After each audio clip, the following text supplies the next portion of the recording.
بسم اللہ الرحمن الرحیم اللہم صلی علی محمد وآل محمد وعجل فرج آل محمد۔ عزیزان گرامی قدر، جس طرح غیر شیعہ حضرات میں جو لوگ بغض شیعان آل محمد میں غرق ہیں، وہ کس طرح اللہ پاک کی نعمتوں اور رحمتوں سے محروم ہیں،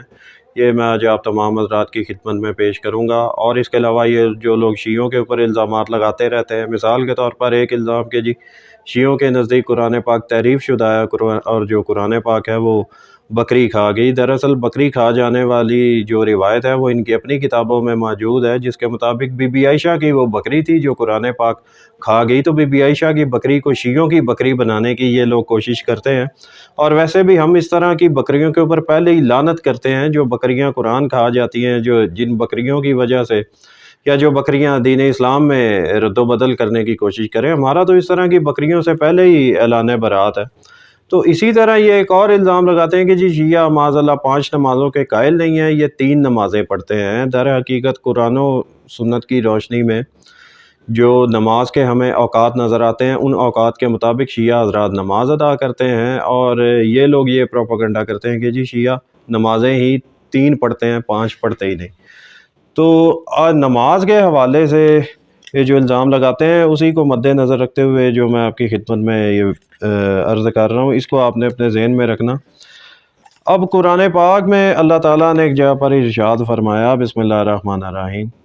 وَآقِمُوا الصَّلَاةَ طَرَفَ النَّهَارِ وَزُلَفًا مِّنَ اللَّيْلِ، اور قائم کیجئے نماز دن کے دونوں سروں پر اور کچھ رات کے حصوں میں۔ اب آپ نے اس کو ذہن میں رکھنا ہے، نماز قائم کیجئے اور قائم کیجئے نماز دن کے 2 سروں پر، یعنی ایک سرا آپ طلوع آفتاب سے پہلے جو فجر کا وقت ہے، اور دوسرا سرا آپ یہ سمجھ لیں کہ آفٹرنون، جہاں پر آفٹرنون کا ٹائم ختم ہو رہا ہوتا ہے، مارننگ کا ختم ہو رہا ہوتا ہے اور آفٹرنون سٹارٹ ہو رہی ہوتی ہے، دوسرا ٹائم آپ نے یہ اپنے ذہن میں رکھ لینا ہے، اور کچھ رات کے حصوں میں۔ عزیزان گرامی قدر، یہ ایک آیت ہے۔ اب دوسری آیت میں آپ تمام حضرات کی خدمت میں پیش کرنے لگا ہوں، جہاں پر اللہ تعالیٰ کا جو حکم ہے، اس آیت کو اور اس آیت کو دونوں کو آپ نے اپنے ذہن میں رکھنا، اور تھوڑا سا اگر آپ اپنے ذہن کے اوپر زور لگائیں گے تو ساری حقیقت آپ پر واضح ہو جائے گی۔ تو یہ بہشتی زیور فتاویٰ رضویہ، فتاویٰ شامی قاضی خاں، اور یہ اشرف علی تھانوی کے ملفوظات وغیرہ، اس طرح کی اگر آپ چیزیں پڑھیں گے تو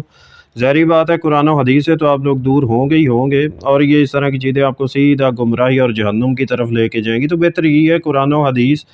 اور ائمہ اہل بیت علیہ السلام کے فرامین پر عمل کر لینے سے آپ آخرت میں اور دنیا میں ضرور کامیاب ہوگے۔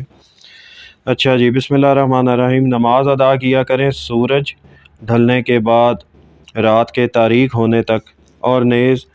ادا کیجئے نماز صبح، بلا شبہ نماز صبح کا مشاہدہ کیا جاتا ہے۔ عزیزان گرامی قدر، اب آپ نے اس آیت کو بھی اور اس آیت کو بھی اپنے ذہن میں رکھنا ہے، تو ساری حقیقت آپ کو واضح ہو جائے گی کہ شیعہ اس معاملے میں بھی قرآن و حدیث یا قرآن و سنت پر چل رہے ہیں، اور جو بغض شیعان آل محمد میں جو اپنے جن لوگوں نے ائمہ اربعہ کھڑے کر لیے ہوئے ہیں، ان کے اوپر ایمان رکھ کے یہ لوگ کس حد تک گمراہی کی طرف جا رہے ہیں، اور ان کی آخرت میں ان کا حشر کیا ہوگا وہ بھی آپ تمام حضرات کو صاف واضح ہو جائے گا اگر آپ قرآن و سنت کی طرف اور ائمہ اہل بیت علیہ السلام کی طرف ہے۔ کیونکہ سیدھی سی بات ہے، دین لینا ہی ان سے چاہیے جن کے گھر میں دین نازل ہوا ہو،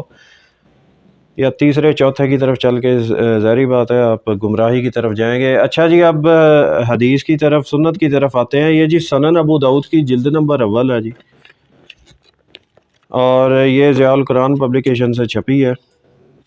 اس میں یہ صفحہ نمبر 439، اور یہاں پر جو حدیث نمبر ہے 1025، حضرت ابن عباس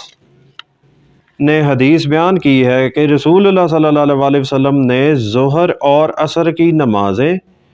اور مغرب اور عشاء کی نمازیں بغیر کسی خوف اور بارش کے مدینہ طیبہ میں جمع کر کے پڑھیں۔ تو حضرت ابن عباس سے کہا گیا،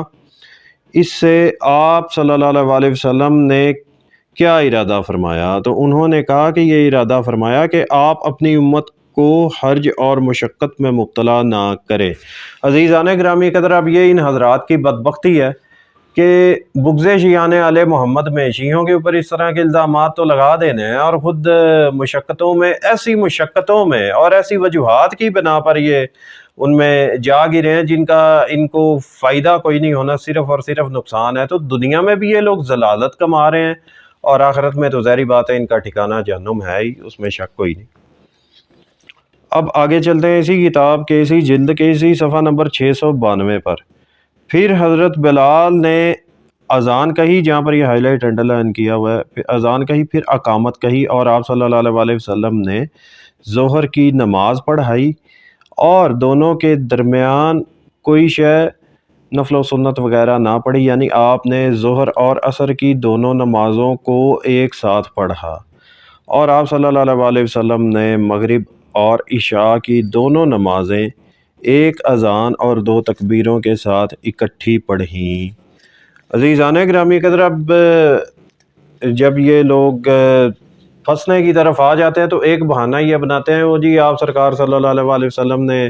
یہ سفر کے لیے کہا، بلکہ سنت سے تو یہ ثابت ہے کہ نبی علیہ الصلوۃ والسلام نے بغیر کسی سفر اور بغیر کسی خوف، بغیر کسی مجبوری کے عام حالت میں بھی سرکار مصطفیٰ صلی اللہ علیہ وسلم نے نمازوں کو ملا کر پڑھا۔ میں یہ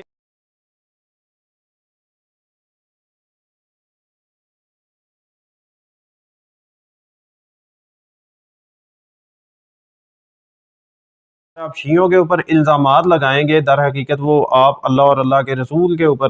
الزامات لگا رہے ہیں۔ تو جب آپ اس طرح کے الزامات لگائیں گے تو ظاہری بات ہے آپ لوگوں کا ٹھکانہ جہنم ہوگا، اس میں کوئی شک نہیں ہے۔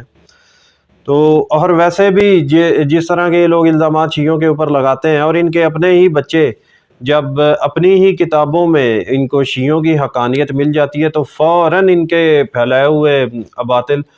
عقائد و نظریات کو چھوڑ کر حق کی طرف مائل ہو جاتے ہیں اور حق قبول کر لیتے ہیں۔ ابھی پچھلے کچھ دنوں کی بات ہے، یہاں پر ان کے اپنے ہی کافی بچوں نے، 5-6 بچے تھے جن کا میں آپ کو بتا سکتا ہوں کہ انہوں نے اپنی کتابوں میں، یعنی ان کی اپنی کتابوں میں جب انہوں نے حقائق کو پڑھا تو ان کے باطل عقائد و نظریات کو چھوڑ کر اور پاک بی بی سیدہ سلام اللہ علیہا کے دشمنوں پر لعنت کر کے حق کی طرف آ گئے ہیں، اور آج بھی